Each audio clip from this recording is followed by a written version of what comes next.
wire. So the question is, are they trying to send off a trade? That's actually a real possibility that they're trying to get off a trade. I'm sure that they are panicking right now with Atlanta.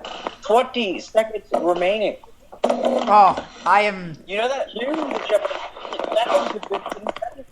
Kevin White waits nervously. Don't see a phone in his ear. It's not going to be him. Oh, come on, Jake. They can call afterward. For the Jets of New York, they've reached takeoff just in time. Oh my God, the pun. Before being held back. I was wondering when we would get our first pun, and we got it. They've reached takeoff? We got it. Jake, it took you, We will have a ceremony of the one lucky... So what are we saying here? It's going to be an offensive player? I don't even know. I think it's got to be. I don't know at this point. I don't know. I think Kevin White... But was Leonard Williams there? I mean, like... No. I think Kevin White or Bud Dupree. They have don't Sheldon need Richardson him. and Mohamed Wilkerson. They don't need another defense. No, they but don't they need could him. use him as a trade pawn. I mean, I don't know. Or maybe No, they they trade wouldn't. down. But I just They're don't- trading down if He's they're worth not, so but they're much. not Leonard taking Williams is Williams. worth so much. I mean, I can see a trade going here. Atlanta specifically. I think if we've heard Atlanta wants to trade up. I think they're going Kevin I mean, White. a quick I think they're flip over going Kevin Chicago, White. Atlanta, Yeah. I think Atlanta Kevin needs White. Leonard Williams really badly. I think they're going Kevin White. Really badly. Maybe Atlanta trades... Does Atlanta have 7? Atlanta has Atlanta 8. is 8. They're 8. Atlanta has 8. Chicago has 7. Got at 6. Yeah, I don't think Chicago's going to trade 7 away. But maybe if Chicago decides to pass on Williams, which I don't think they will, then Especially if Atlanta Atlanta's might not need to getting try. Williams without a trade. Especially if Atlanta Kevin White is not goes getting here. Williams without a trade. Especially if Then Kevin... I think Atlanta will take Danny Shelton, who's a pretty good second option. Especially if... I would say... You know what? If I were them, I'd take Vic Beasley, personally, if I'm I Atlanta. agree on that, yeah. Look, if Kevin White goes here, I think there's no question in my mind the Bears take Leonard Williams. Not that there's really a question in my mind, even if Leonard Williams doesn't go here, that they'd probably take him. You know who might be a super sleeper to go to Atlanta? Who? Bud Dupree. Bud Dupree. I wouldn't surprise me either. I think Bud Dupree could theoretically go here as well. I Maybe don't- Vic Beasley here. Final. I'm really Let's go. curious. How did Bud Dupree... Let's go final picks Alrighty. right now because I mean we're gonna get the Jets in a second. Miles, what is your final say here for the Jets? Here we go. White. I'm going White. You going White? All right, that's all the time we have, unfortunately, for picks. But we got White. I got White. Here we go. Goodell at the podium. With the 6th pick in the 2015 NFL Draft, the New York Jets select Leonard Williams. Wow. No way! Oh, wow. It happened. It's best of Wow. everything. The Jets are going to have the best They defense. got to trade someone. I'm gonna celebrate. They have to trade one of those bad guys. offense. Jake- They have such a bad offense. Jake, will you join me in a cheer? defense is Will you loaded. join me in a cheer for the futility of the Bears? Wait. Here's the question. No, are they hoping that they can get Ben Gordon in the second round? I don't know, but look, here's the thing. Leonard Williams Or is a trade guy who up, can play get back defensive into the end. first. Their defensive line is going to be ridiculous. First of all, before we continue really quickly, Jake, It's ridiculous. high five for the Packers not having to deal with another defensive tackle just nightmare. And for you, and for, Sixth pick in the 2015 NFL Draft, the New York Jets select Beefy Redfoo, USC. all right, and Hey, you know, the Patriots offseason hasn't been bad enough. You know, I'm excited about this. Patriots offseason, you know, it's been great. I would love to see, like, Todd Gurley to the Patriots or something like that. Something crazy. That'd be cool. I'm not going to lie. That'd be cool. Yeah. We have But nobody. Gurley's We not have dropping to 32. nobody. Let's be honest. No chance. I don't think he gets by Arizona. I don't think he gets by Arizona. I don't think he gets by the Chargers, so... yeah, all right, really Sleeper quickly. Tevin Coleman. Tevin Coleman. We'll take him. I want the Jags to take Coleman in the second round. If the Coleman or someone maybe like Quentin Before we Rollins before we Maybe go he's to gonna be a sleeper. Coleman good. at 35th overall, though. all right, before we go on. This is the stat that makes me the most. Coleman ran 7.9 yards per carry. Ran 7.9 yards per carry behind an Indiana offensive line that gave up the most sacks in the Big Ten. And also, he was injured for half of the year. That's impressive. Really Just quickly. An overall crappy team. I mean, that's, what he did was impressive. Well, besides the fact that Jake Liker long snapper is probably the favorite to be picked here, Jake Liker long snapper DeVry is probably the favorite to get selected here. He's been the favorite to be selected for the past 3 years. The Bears need to work on their defense. Yeah. They had two of the worst defensive seasons in the franchise. Although I've heard wide receiver coming Wide around, receiver too. is definitely the Kevin White favorite there. pick. I think Kevin White. Yeah, but they do have to worry about Well, Bell. they made their pick. Yeah, well, let's go to Sam for that, because Sam, of course, is a Chicago Bears fan. Sam, you still got a couple of really great outside linebackers on the board, but you've also got Kevin White. I think wide receiver has been the most mocked to you over the past couple of weeks, especially now that Brandon Marshall is gone. What do you say? Do you think they're going to bring in another wide receiver here, or do you think they could look at defense? I think we'll go Kevin White, really. I mean, I think they're going to go for best value. I think Kevin White is the best value at this point.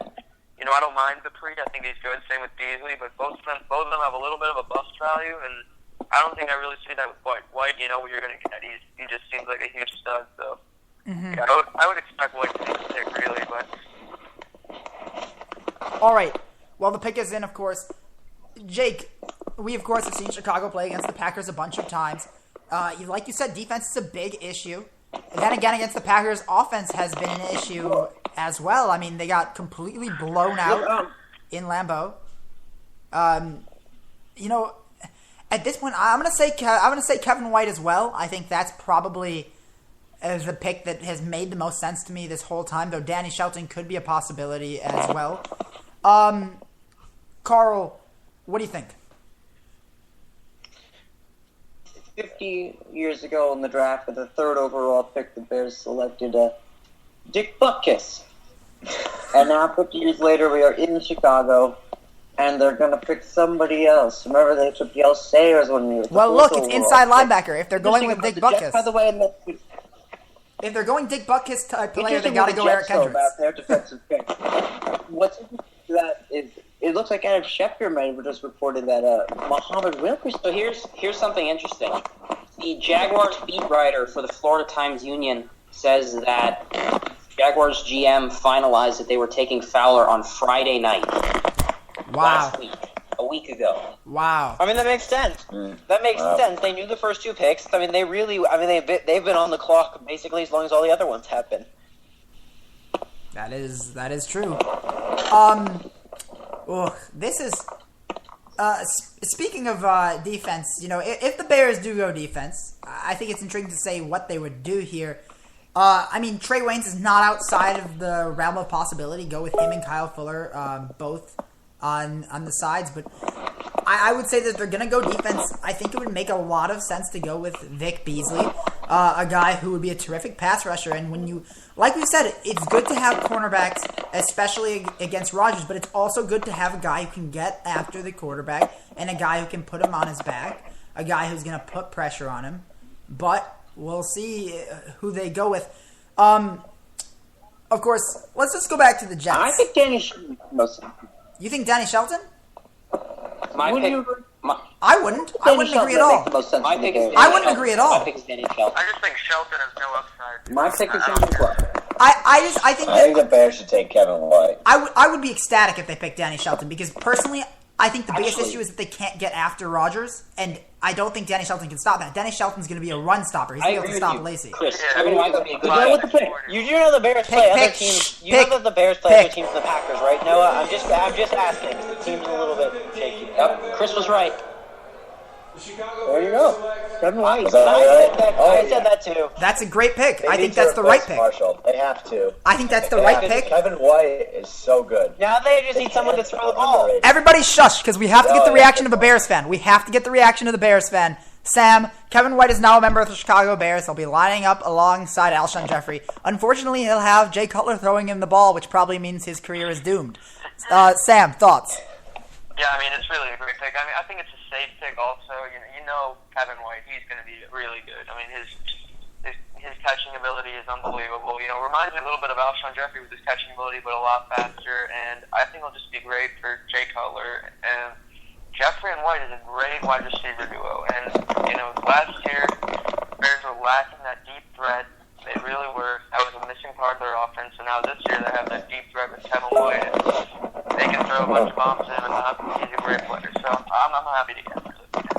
Yeah, I think this is the right pick here. I think a lot of people had them getting Amari Cooper. I actually had them getting Kevin White. So that would be another 100 points for me on the little NFL draft predict the pick thingy. So let's move on to somebody else. Jake, as a guy who's a Packer fan, we're gonna be seeing a lot of Kevin White. Jake, what are your thoughts? I do have to go. All right. You have one more to do. But it was good for these first 7 picks. Thank you very much, and enjoy the rest of the Toodles. All right. So we'll go to Carl instead. Carl, we are in the same division. I mean, the Vikings are going to be seeing a lot of him. What are you looking for in a guy like Kevin White? What do you think his career is going to look like? I mean, honestly, it's all going to depend on if they get a guy that can throw the ball to him. I think that's going to be a significant issue. I don't think he's going to have a great rookie season. I see the Bears honestly being a pretty bad team next year, and then the year after that having a good high draft pick and being able to draft a quarterback next year. All right. Look, I think this is the right pick for them. I think that though you could have gone defense, I think Kevin White's going to come in and have a massive impact. By the way, Atlanta may be the luckiest team in this draft process because they have just been given the opportunity to take Vic Beasley, take Bud Dupree, take Trey Waynes, great players all across the board that they can pick here. I don't know. I saw most of those guys there when I picked the Red Lions earlier. I don't know if that's... Honestly, I think that, like... They're in a great spot. They're in a great I wanted spot. to point something out. On that NFL little pick thing you were talking about, only 30 people still have perfect drafts. I am not one of them, but I'm still proud of myself for getting the first 3, and for that, I will say that I am going to pretend that I just got perfect for the rest of the draft. Yeah, we still love you. Well, okay, so Atlanta's up, and I think outside linebacker is probably the most likely, but Gurley not outside of the realm of possibility. Let's go around, make our picks. Miles, who do you think Atlanta is going to take here? I'll say Bud Dupree, but my second choice would be Danny Shelton. All right, Carl. Oh, I think there's a couple options here. I think it's going to come down. I mean, I've heard Bud rise a lot, but I think that Vic Beasley's been on higher on a lot of boards I've seen. So I think Vic Beasley, but definitely staying outside linebacker. All right, Chris, it's an intriguing pick here. You were thinking about Gurley maybe for the Jets. You know, running back's a possibility here, but do you think they stick defense? Well, I think, yeah, the Falcons definitely need a running back, but I think I watched the Falcons-Packers game, actually, and the Falcons' defensive 7 alarms me with how bad they are, and especially their defensive line. So I think it's imperative that they take Danny Shelton. They need someone that can take shorter than 8 seconds to get to the quarterback, or 10 seconds, whatever it is. I think they have to get Shelton or Beasley, someone that can rush the passer. That's absolutely what they need the most. All right. What might be the most surprising thing to happen in this draft so far? We have not seen a trade in the first 8 picks. True, and we had a lot of rumors. Crazy. And we've had a lot of rumors, too. Who's going to trade, though? Like, honestly, if you think about the rest of the draft, like, who's the team that you really think would trade? Well, for the past month, there's been talks about the Eagles and the Browns. Yeah, but the Eagles... No, Carl, I don't think we're... No, I'm saying with the next picks. I'm saying in the next picks. I would say maybe in the next couple, but I would say the Packers might make a trade. They are a team that does it a lot, especially being a late first-rounder. I think you have the possibility maybe the Browns, I don't know. A lot of options here. The pick is in, so I'm going to make my pick very quickly. Look, I think outside linebacker is the way to go. I think they got to get a guy who can get to the quarterback, and I think Vic Beasley is that. I personally saw Vic Beasley off the board a little bit earlier. I had him to Washington, so that's not going to happen. I also really want him to go here because that would mean I'm at least getting 20 points from him, which would be basically almost getting points for everybody except for Brandon Sheriff, unfortunately. Oh, I got 10 points for Brandon Sheriff. But I'm going to go Vic Beasley here. Bud Dupree wouldn't surprise me either. I think both of those picks make a lot of sense. I think Danny Shelton makes a lot of sense here. Of course, the surprise that would be another draft changer would be Todd Gurley. Speaking of running backs, let's just talk about something that obviously doesn't necessarily have to pertain really that much to right this second. But we could have 2 running backs going in the first round. And, there's a lot of people who don't like the idea of running backs going in the first round. Where do you stand on this, Carl? I don't know. I've got some issues with... I think running backs can be overvalued, especially in today's NFL. Like, we're not seeing as many running backs make big impacts. I think that there's some interesting articles, especially when Adrian Peterson was really in flux with the Vikings, about the fact that he could be the last real franchise running back. We're getting to a league where quarterback really is the most important position, and wide receivers are having crazy impacts. I think that running back is becoming a less and less important position. You can have a versatile running back who goes out in the passing game. So I think there's a lot less demand for a smash mouth running back, and I don't see a running back going off the board until 17 Chargers. Maybe after that.